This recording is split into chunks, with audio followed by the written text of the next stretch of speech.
बिस्मिल्लाहिर्रहमानिर्रहीम। अस्सलाम वालेकुम नाज़रीन, अहम मौजू हर जगह पर वकला कॉन्फ्रेंस है जो 2 दिन तक जारी रही और जिसने इतनी वाइब्स फैलाई है कि पाकिस्तान की हिस्ट्री में एक रिकॉर्ड बन गया है। और उसमें जो अली अहमद कुरैशी साहब ने तकरीर की, हर जगह वो ज़ेर बहस है। और फिर जो कल नवाज शरीफ साहब ने तकरीर की, वो तो गोया कि पाकिस्तानी तारीख का एक संगे मील बन गई है। तो इस पर कुछ गुजारिशात करनी है। अगर सिर्फ 3-4 नकात पर बहुत मुख्तसर अल्फाज में बात की जाए तब भी ये 1 घंटे का प्रोग्राम बन जाता है। लेकिन बहरहाल सम अप करते हुए फ़िलहाल तो मैं इतना कह सकता हूँ कि 2014 में जो एडवेंचर किया गया पाकिस्तान के ख़िलाफ़, उसका नतीजा ये निकला है, जो सबसे अहम नतीजा ये निकला है कि मुक़द्दस गाय का वो सो कॉल्ड तक़द्दुस, उसकी सैंक्टिटी, वो पामाल हो गई है, किस्सा परीना बन गई है। अब मुक़द्दस गाय का तस्वुर डंडे के ज़ोर पर कायम है, लेकिन ज़हनी तौर पर कायम नहीं है। और ये उस बात का समरा है जो हम पिछले 6 साल से देख रहे हैं कि इस मुल्क के साथ जो खेल किया गया, उसका नतीजा ये निकला। यानी उसके 2 नतीजे निकले। एक तो ये निकला कि मुल्क तबाह हो गया, और दूसरा ये निकला कि हम तो डूबे हैं सनम, तुमको भी ले डूबेंगे। कि यानी खुद भी अपना भी तक़द्दुस इन लोगों ने अपना तक़द्दुस अपने हाथों से ख़त्म कर दिया। और जैसा कि नवाज शरीफ साहब ने कल वकला कॉन्फ्रेंस में अपने खिताब के दौरान ये कहा कि मुक़द्दस वो है जो आइन का एहतराम करे, जो आइन को फलांगे आइन की दीवारें कूद कर कब्जे करे, वो मुक़द्दस नहीं है, वो मुक़द्दस गाय नहीं हो सकता। और यही वो बात है जो शुरू हुई थी इस नारे से कि वोट को इज्जत दो। और अब बात जहाँ तक पहुँची है कि मुक़द्दस वो है जो आइन को माने, जो आइन को नहीं मानता वो मुक़द्दस नहीं है, बल्कि वो गद्दार है। ज़िमनी तौर पर यहाँ एक इनकी अहमकाना कोशिश का जिक्र करना चाहता हूँ, जिससे ये साबित होता है कि ये जो अहमक लोग हैं, जो दूरअंदेशी से काम नहीं लेते, जो कोताह नज़री से काम लेते हैं, उनकी तदबीरें कितनी नाक़ुस होती हैं और कितने उनके मंसूबे फरसूदा होते हैं, और किस तरह वो अंजाम को पहुँच जाते हैं। बेकार मेहनत और अबस कोशिश करके वो क्या हासिल करते हैं, उसका मुज़ाहरा आपने देखा कि नवाज शरीफ की तकरीर वकला कॉन्फ्रेंस में ना हो सके, इसके लिए उन्होंने इंटरनेट के तार काट दिए। अच्छा, अब बात यह है कि वकला कॉन्फ्रेंस में जो चंद हज़ार मंदूब थे, वो नवाज शरीफ की तकरीर पूरी तरह उस मौके पर नहीं सुन सके जिस मौके पर वो हो रही थी। लेकिन बाद में इस तकरीर की मुकम्मल रिकॉर्डिंग नेट पर आ गई, सोशल मीडिया पर आ गई, और उन चंद हज़ार मंदूबीन ने भी सुन ली और पूरे पाकिस्तान ने भी सुन ली। फिर ये तार काट कर इन लोगों ने क्या चीज़ कमाई, क्या फ़ायदा हासिल किया, ये अगर आप सोचेंगे तो आपको हंसी आएगी। दुख तो होगा ही कि इतनी शर्मनाक किस्म की हरकत की गई, लेकिन हंसी इस बात पर आएगी कि इनको हासिल क्या हुआ। और वो कॉन्फ्रेंस के दौरान ही एक बड़ा दिलचस्प फ़िक्रा कसा मुनीज़ जहांगीर ने, जो मोहतरमा आसमा जहांगीर मरहूमा की साहबजादी हैं, उन्होंने कहा कि ये तार कुतरने का काम तो चूहे किया करते हैं। और चूहे की बात से बहुत कुछ याद आता है, जिन लोगों ने इस मुल्क को कुतर डाला वो भी तो चूहे ही थे। तकरीर उनकी 19 मिनट की थी और पूरी तकरीर खासी मेहनत के साथ लिखी गई। और पूरा वो जो फ़न है किसी चीज़ की प्रेसी करने का, किसी चीज़ को कंसाइज़ करने का, उसका मुज़ाहरा किया गया इस तकरीर में। 19 मिनट की तकरीर में उन्होंने वो बातें कर दी जो आम तौर पर हम मुदब्बर किस्म के सियासतदानों से 1 या 1.5 घंटे की तकरीर में सुनते हैं, और उससे फिर ये समझते हैं कि ये सैर हासिल तकरीर है, इसमें पूरे इशू को मुहीत कर दिया गया है। तो नवाज शरीफ ने ये 19 मिनट की तकरीर की, और मुझे नहीं पता कि उन्होंने किन किन लोगों से मशवरा लिया, लेकिन बहरहाल ये एक यादगार तकरीर थी। और इस तकरीर का सबसे अहम फ़िक्रा वही था कि मुक़द्दस गाय। और मुक़द्दस गाय के हवाले से ज़िमनी तौर पर एक लतीफ़ा ये है कि जब इमरान खान को सुप्रीम कोर्ट में बुलाया गया, उस केस में, वो जो एपीएस का केस था, तो उसमें इमरान खान के मुंह से किसी कंटेक्स्ट के बगैर ये बात निकल गई कि इस मुल्क में कोई मुक़द्दस गाय नहीं है। यानी इमरान खान के मुंह से ये फ़िक्रा निकलना एक ऐसी नादानिस्ता गलती थी जिससे एक गलती की कुरेक्शन हो गई। वो गलती जो 72 साल से इस मुल्क पर नाफिज है डंडे के ज़ोर पर, उसकी नफ़ी उस फ़िक्रे ने कर दी जो गलती से इमरान खान के मुंह से निकला। तो ये मुक़द्दस गाय, दुनिया के किसी मुल्क में कोई मुक़द्दस गाय नहीं होती, सिर्फ पाकिस्तान रह गया है। अब आपने ये खबर सुन ली कि सूडान में भी फ़ौज کا इक़्तिदार जो है वो पसपा हो गया है और वो जमहूरियत की बहाली पर तैयार हो गए हैं। और इससे पहले तुर्की में हम देख चुके हैं अवामी क़ुव्वत का मुज़ाहरा, और इससे पहले हम इंडोनेशिया में देख चुके हैं, वहाँ भी अवाम ने जमहूरियत अपने मुज़ाहरों और ताकत के ज़रिए बहाल करवाई। और नाज़रीन, ये मैं अगर बताऊं तो फिर बात लंबी हो जाएगी कि जिस मुल्क में भी मार्शल लॉ लगा है उस मुल्क की इक़्तिसादियात भी तबाह हुई है और उस मुल्क की सलामती भी तबाह हुई है। सूडान 2 टुकड़े हुआ, वहाँ मार्शल लॉ की वजह से। इंडोनेशिया से मशरक़ी तैमूर अलग हुआ तो मार्शल लॉ की वजह से। वहाँ अगर सुमात्रा के इलाके आचे में अलहदगी की तहरीक चली तो मार्शल लॉ की वजह से। इसी तरह बेशुमार मिसालें हैं। लेकिन जब इन्हीं मुल्कों में जमहूरियत बहाल हुई तो वहाँ मईशत भी बहाल हो गई। इन मुल्कों के ग्रोथ रेट ने तरक्की की, खुशहाली आई। आपके सामने बांग्लादेश की भी मिसाल है कि जब तक बांग्लादेश मार्शल लॉ के साए में रहा, वहाँ से औरतें एक्सपोर्ट की जाती रहीं मिडिल ईस्ट के ममालिक में ताकि वो कुछ ज़र मुबादला कमा कर लाएँ। लेकिन जब वहाँ जमहूरियत आई, अब शेख हसीना वाजिद को आप आमर कह लें या सेकुलर कह लें या पाकिस्तान दुश्मन कह लें या उसे चाहे काफिर कह लें, लेकिन हसीना वाजिद का निज़ाम डेमोक्रेसी का निज़ाम है। और जब से वहाँ डेमोक्रेसी मुस्तहकम हुई है, कंसोलिडेट हुई है, तो मुल्क तरक्की कर गया है। और पाकिस्तान के मुकाबले में बांग्लादेश का शुमार अब तरक्की याफ्ता मईशतों में होता है और पाकिस्तान का शुमार सोमालिया और सोमालीलैंड जैसे पसमानदा खित्तों की सफ में किया जाता है।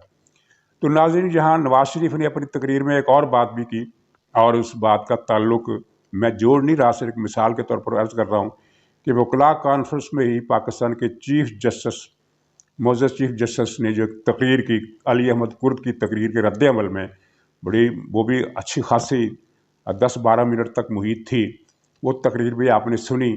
और नवाज शरीफ का सिर्फ एक फ़िक्रा आप सुन लें और फिर आप खुद कंपेयर कर लें कि किस बात की गूंज कहाँ तक जाएगी। नवाज शरीफ ने कहा कि हमारी जजों को ये सोचना चाहिए कि अदलिया के पाकिस्तान की अदलिया दुनिया में इस वक्त कहाँ खड़ी है, आलमी इंडेक्स में उसका दर्जा क्या है। तो आलमी इंडेक्स में इसका दर्जा क्या है, इसका जिक्र अली अहमद कुर्द साहब ने भी किया और दूसरे लोगों ने भी किया। वो ये है कि पाकिस्तान की अदलिया दुनिया में अपने अखराजात के हवाले से पहली बड़ी 10 अदलियाओं में शुमार होती है। यानी 10 महंगी तरीन जो अदलियाँ हैं दुनिया में, उनमें एक पाकिस्तान की है। दुनिया के 100 दुनिया के मुल्कों की तादाद तो 200 के करीब है राउंड अबाउट, लेकिन जिन मुल्कों का इंडेक्स बनता है वो तकरीबन 130 मुल्क होते हैं जिनका इंडेक्स बनता है। बाकी कुछ मुल्क ऐसे हैं जिनकी आबादी 12,000 है, किसी की 1.5 लाख है, तो इस तरह के मुल्कों को इंडेक्स में शामिल नहीं किया जाता। तो इंडेक्स जो बना है उसमें पाकिस्तान दुनिया की महंगी तरीन अदलियाओं में से 10 मुल्कों में शुमार होता है, जहां अदलिया पर बहुत ज़्यादा रकम खर्च की जाती है और बेपनाह रकम खर्च की जाती है।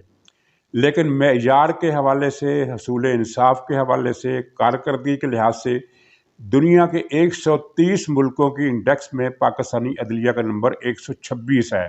यानी सिर्फ 4 मुल्क ऐसे हैं जिनकी अदलिया का निज़ाम पाकिस्तान से भी बदतर है।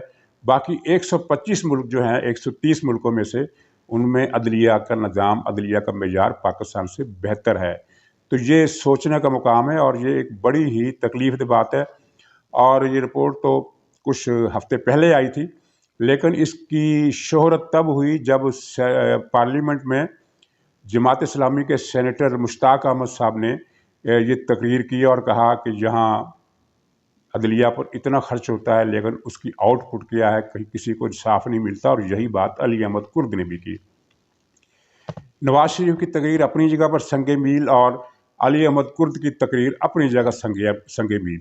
और ये वकला कॉन्फ्रेंस अपनी जगह इतना बड़ा वाक़या है कि इसकी मिसाल नहीं मिलती, क्योंकि इस कॉन्फ्रेंस ने जिसकी कवरेज अखबारों में नहीं हो सकी। आपने देखा कि कितनी बड़ी सतम ज़रीफ़ी है कि फंक्शन में जो आसमा जहांगीर कन्वेंशन के नाम से हुआ, सबसे अहम तकरीर थी अली अहमद कुर्द की, फिर थी जस्टिस काजी फाइज़ ईसा की, लेकिन उनको जगह नहीं मिली। शायद सुर्खी लगी इस कॉन्फ्रेंस के हवाले से नहीं लगी, किसी और मुकर्रर की तकरीर के हवाले से लगी। तो इस कॉन्फ्रेंस को अब मीडिया ने कोई जगह नहीं दी। लेकिन मीडिया में जगह ना मिलने के बावजूद ये पाकिस्तानी तारीख़ का एक बहुत बड़ा वाक़या बन गया। और जब पाकिस्तान के मुस्तक़बिल की तारीख़ लिखी जाएगी, यानी अहयाए पाकिस्तान की तारीख कह लें या आज़ादी पाकिस्तान की तारीख कह लें, तो इसमें ये जो 10 बड़े वाक़यात हो गए उनमें से एक बड़ा वाक़या ये वकला कॉन्फ्रेंस। और ये वकला कॉन्फ्रेंस हुई है, आसमा जहांगीर मरहूमा के नाम से मंसूब थी। और आसमा जहांगीर वो हैं जिन्होंने इस मुल्क में आमूरियत को उस वक्त चैलेंज किया जब तमाम मीडिया को खामोश किया जा चुका था और बार को भी बड़ी हद तक न्यूट्रलाइज किया जा चुका था। तो आसमा जहांगीर ने उस वक्त चैलेंज किया और एक जिहाद किया गासिब कुव्वतों के ख़िलाफ़, आमर कुव्वतों के ख़िलाफ़, पाकिस्तान को लूटने वालों के ख़िलाफ़ और उन लोगों के ख़िलाफ़ जिनका शिकंजा पाकिस्तान पर कसा रहा। और अब कानूनी कुदरत के तहत अपना इर्तिकाई एक पीरियड मुकम्मल होने के बाद वो शिकंजा अब ढीला हो रहा है। तो आसमा जहांगीर को जितना भी खराज तहसीन पेश किया जाए कम है, लेकिन यहाँ इस वक्त मैं उनको खराज तहसीन पेश करने के लिए नहीं बल्कि इस वकला कॉन्फ्रेंस और उस इर्तिकाई अमल के हवाले से कुछ बात करना चाहता था जो रूनमा हो रहा है और जिसका खुलासा ये है कि मुक़द्दस गाय का तस्वुर अब पाश पाश हो चुका है। और नवाज शरीफ का ये कहना कि अगर मुल्क को बचाना है, जिस ये दलदल में, खाई में, कुएं में इसको गिरा दिया गया, वहाँ से निकालना है तो आइन पर अमल करना होगा। और यही वो मुतालबा है जिस पर डेडलॉक है। नाज़रीन, डेडलॉक क्या है? डेडलॉक मौलाना फजलुर रहमान की तकरीर का मैं हवाला दूंगा। उन्होंने परसों एक जलसा से खिताब करते हुए कहा कि इमरान खान को उन्होंने गंदे कीड़े का नाम दिया कि ये गंदा कीड़ा है और इस्टेब्लिशमेंट को इसके पीछे से हट जाना चाहिए, यानी इसकी हमायत तर्क कर देनी चाहिए। अमलन वो इसकी हमायत तर्क कर चुके हैं। यानी अमलन सूरत हाल ये है कि जितनी नफ़रत गंदे कीड़े से मौलाना फजलुर रहमान को है, उससे ज़्यादा नफ़रत इस्टेब्लिशमेंट में पाई जाती है। लेकिन उसको हटाया क्यों नहीं जा रहा? उसकी वजह ये डेडलॉक है। डेडलॉक ये है कि वो कहते हैं हम इमरान खान को हटाएंगे लेकिन हुकूमत हम फिर भी हमारी ही रहेगी। यानी एक कठपुतली जाएगा तो उसकी जगह दूसरी कठपुतली आएगा और दूसरा कठपुतली बिठाने में हमें आपकी मदद चाहिए। आपसे मुराद है पीपल्स पार्टी और मुस्लिम लीग नून। पीपल्स पार्टी साथ देने के लिए तैयार है लेकिन वो उसका साथ मैटर नहीं करता, फैसला कुन नहीं है। फैसला कुन नवाज शरीफ का साथ है। अगर नवाज शरीफ साथ दे तो ये 5 मिनट में इमरान खान की छुट्टी हो जाएगी और नया कठपुतली पाकिस्तान पर मुसल्लत हो जाएगा। जबकि नवाज शरीफ क्या चाहते हैं, उन्होंने ये वकला कॉन्फ्रेंस में अपने खिताब के दौरान वाज़ेह कर दिया। वो कहते हैं आइन को मानो। ये वो दुखती रह गया जिस पर मामला फंसा हुआ है, आइन को कैसे माने। वो जो अली अहमद कुर्द ने कहा कि एक आदमी पूरे पाकिस्तान पर मुसल्लत हो जाता है, तो ये पूरी हिस्ट्री है हमारी। ये पहली मरतबा एक आदमी वाला काम नहीं हो रहा। अयूब खान भी एक आदमी था, उस एक आदमी के साथ 6-7 आदमी और भी थे। तो अयूब खान ने पाकिस्तान में इस्तेहसाल की बुनियाद रखी, करप्शन की बुनियाद रखी, पाकिस्तान की आज़ादी ख़त्म की, उसे सियासी तौर पर और फ़ौजी तौर पर अमेरिका का ग़ुलाम बना दिया और मालियाती तौर पर IMF का ग़ुलाम बना दिया। ये इस पाकिस्तान की इन 4 नहूसतों, इन 4 लानतों का बानी अयूब खान था। याह्या खान भी एक ही आदमी था जिसके साथ 6-7 आदमी और थे। टिक्का खां थे, जनरल मिठा था और उमर था और 5-6 और आदमी थे, लेकिन बुनियादी तौर पर वो एक ही आदमी था, यानी याह्या खान, जिसने कहा कि मैं वोट को इज्जत नहीं दूंगा, पाकिस्तान का आधा हिस्सा भारत के हवाले कर दूंगा, वोट को मैं इज्जत मैं नहीं दूंगा। और उसने जो कहा था वो कर दिखाया। उसने आधा पाकिस्तान भारत के हवाले कर दिया। उसके बाद ज़ियाउल हक भी एक आदमी था जिसके साथ 7-8 आदमी थे जिनको हम उनके रफ़क़ाए कार कहते हैं। उनका भी नारा यही था कि अमेरिका की खिदमत करनी है, अमेरिका के लिए जिहाद करना है। अमेरिका के लिए उन्होंने जिहाद किया और पाकिस्तान को मुनशियात, लिसानी दुश्मनी, मजहबी और मसलकी दुश्मनी और जराइम की दलदल में धकेल दिया। उसके बाद परवेज़ मुशर्रफ आया जिसका भी नारा था यही।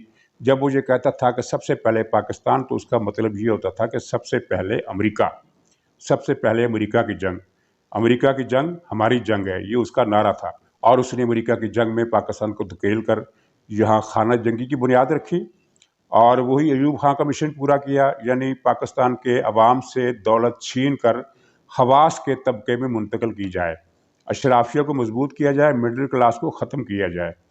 और यही वो मिशन है जिसको इमरान खान अब पाया तकमील तक पहुँचा रहा है। تو ناظرین یہ تھا وہ ڈیڈ لاک کہ جو عمران خان کو منظر عام سے ہٹانے کے راستے میں رکاوٹ بنا ہوا ہے، وہ یہی ہے کہ وہ تو عمران خان کو اگلے 5 منٹ میں ہٹا سکتے ہیں، لیکن اس کے بعد کیا ہوگا وہ ڈرتے ہیں کہ پھر ووٹ کا حق دینا پڑے گا، وہ ووٹ کا حق نہیں دینا چاہتے۔ زمانے کے ساتھ ساتھ حکمت عملی بدلتی ہے۔ ایوب خان نے کھل کر کہہ دیا تھا پاکستانیوں کو ووٹ کا حق نہیں دیا جا سکتا، اس نے یہ اعلانیہ کہا تھا اور اس کو دستور کا حصہ بنایا تھا کہ پاکستانی عوام اس قابل نہیں ہے کہ انہیں ووٹ کا حق دیا جائے، چنانچہ اس نے بنیادی جمہوریت کا تصور رائج کیا جو عملاً ووٹ کے حق کی نفی تھا۔ اس دور میں یہ بات اعلانیہ نہیں کی جاتی کہ پاکستانی کو ووٹ کا حق نہیں دیں گے، لیکن عملاً یہ بات اسی بات پر اصرار کیا جا رہا ہے کہ ہم ووٹ کا حق دینے کے لیے تیار نہیں ہیں، آپ نے کمپرومائز کرنا ہے تو کریں۔ لیکن مسئلہ یہ ہے کہ اب اسٹیبلشمنٹ کے پاس آپشن بھی کوئی نہیں ہے، وہ مسلم لیگ کو منوانے میں ناکام رہے ہیں، اور اگر مسلم لیگ کو منوانے میں ناکام رہتے ہیں تو پھر وہ اپنے اگلے آپشن کی طرف بڑھ نہیں سکتے، یعنی انہوں نے وہ بند گلی خود ہی تعمیر کی ہے جس میں وہ گھر گئے ہیں۔ ناظرین یہ وہ حالات کی تصویر ہے جو علی احمد کرد نے اپنی تقریر میں کہی، اور ایک واقعہ اس کے پیرالل ہوا ہے۔ پیرالل واقعہ یہ ہوا ہے کہ ایک تو کانفرنس اپنی جگہ بڑا واقعہ تھی، لیکن علی احمد کرد کی تقریر کی جو گونج ہے وہ اتنی وسیع البنیاد ہے اور اس کا دائرہ اتنا پھیل گیا ہے اور اس کی شدت اور اس کی دھمک اتنی زیادہ ہے کہ اس نے پاکستان کے اس نظام کوہنا کو ہلا کر رکھ دیا ہے۔ اور یہ وقت کی بات ہوتی ہے، علی احمد کرد یہ باتیں پہلے بھی کرتے رہے ہیں، انہوں نے کوئی پہلی مرتبہ یہ بات نہیں کی، لیکن وہ جو کہتے ہیں نا کہ ایک موسم میں کوئی چیز اہمیت اختیار کر جاتی ہے اور کسی موسم میں وہ چیز اہمیت اختیار نہیں کرتی، تو یہ باد بہاری کا جھونکا اگر دسمبر میں آئے اس کو کوئی ویلکم نہیں کرتا، لیکن اگر جون جولائی میں چل پڑے تو وہ پوری دنیا میں اس کا خیر مقدم کیا جاتا ہے، اس کو ایک انقلابی واقعہ مانا جاتا ہے۔ تو یہ علی احمد کرد کی تقریر کی جو گونج ہے اتنی زیادہ پھیل گئی ہے، اس کی دھمک نے جس طرح سب کچھ ہلا کر رکھ دیا ہے، یہ ایک پیرالل عظیم واقعہ ہے، اور اس عظیم واقعے کی آف شوٹ جو ہیں وہ آپ اگلے دنوں میں دیکھیں گے۔ اب مسئلہ یہ نہیں ہے کہ عمران خان کی حکومت کب جاتی ہے، اب مسئلہ یہ ہے کہ یہ 72 سال کا جابرانہ اور غاصبانہ نظام کس طرح ڈھہتے ہوئے ہم اپنی آنکھوں سے دیکھیں گے۔ وہی جو فیض نے کہا تھا کہ لازم ہے کہ ہم بھی دیکھیں گے، وہ تو نہیں دیکھ سکے، اور بھی بہت سارے لوگ ہیں جنہوں نے نہیں دیکھ سکے، لیکن اس وقت جو نسلیں جن کو ہم نئی نسلیں کہتے ہیں وہ بہت جلد اس نظام کو ڈھہتا ہوا دیکھ رہی ہیں، اور اس نظام کے ڈھہنے کے بعد نیا اور بہتر نظام نمودار ہونے میں کتنا وقت لے گا یہ ہم نہیں کہہ سکتے۔ اس طرح کے خوش فہمی میں صرف شاعر حضرات مبتلا ہوا کرتے ہیں کہ بس اب نئی سحر طلوع ہو گئی ہے۔ میں نئی سحر طلوع ہونے کا دعویٰ نہیں کر رہا، میں صرف یہ بتا رہا ہوں کہ پرانا نظام اب اپنی مدت پوری کر چکا ہے، اور نیا نظام اس میں کتنی بہتری ہوتی ہے اور کتنی بدتری ہوتی ہے، کتنی ابتری ہوتی ہے، یہ اس کا مجھے بھی اندازہ نہیں ہے اور کسی اور کو بھی اندازہ نہیں ہو سکتا، لیکن یہ ہے کہ نئے نظام کی نیو پڑ چکی ہے اور پڑ رہی ہے۔ ناظرین انہی گزارشات پر میں آپ سے اجازت چاہتا ہوں، انشاءاللہ اگلے ولاگ میں دوبارہ ملاقات ہوگی، تب تک کے لیے خدا حافظ۔